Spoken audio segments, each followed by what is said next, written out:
ఉన్న తెప్పలు అన్నటువంటి మరొక వార్తను హైలైట్ చేసింది.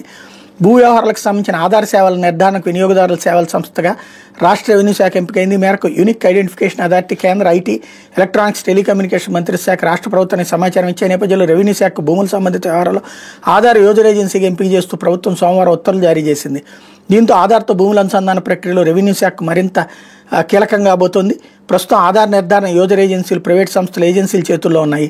వెబ్లాండ్లో రైతుల వివరాల ఆధార్ని సీడింగ్ చేయాలంటే తొలుత ప్రైవేట్ ఏజెన్సీ వద్దకు వెళ్లి ఐరిస్ డేటా ఇస్తున్నారు. ఆధార్ అథెంటికేషన్ ప్రైవేట్గా చేయాల్సి వస్తుంది. దీనివల్ల రికార్డుల సవరణ, ఇతర అంశాలు తీవ్ర జాప్యం జరుగుతుంది. ఆధార్ అనుసంధానం కాలేదన్న పేరుతో రైతులకు పంటల బీమా, పంటల పెట్టుబడి వంటి సంక్షేమ పథకాలు కూడా సకాలంలో దక్కడం లేదు. ఆధార్ సీడింగ్ జరగడం లేదు. ఇటీవల కాలంలో కొన్ని వేల మంది రైతులు అన్నదాత సుఖీభావ్ స్కీమ్ కింద పంటపై పెట్టుబడి జమ కాలేదు. దీంతో రెవెన్యూ శాఖ నియంత్రణలో ఉన్న వెబ్లాండ్లోని భూమి రికార్డుల ఆధార్ అనుసంధాన పనులకు ఇకపైన పూర్తి స్థాయిలో ఆ శాఖ చేస్తే సమస్యలాంటి పరిష్కారం దొరుకుతుందని అధికారులు భావిస్తున్నారన్నట్టు వార్తని హైలైట్ చేశారు. ఇది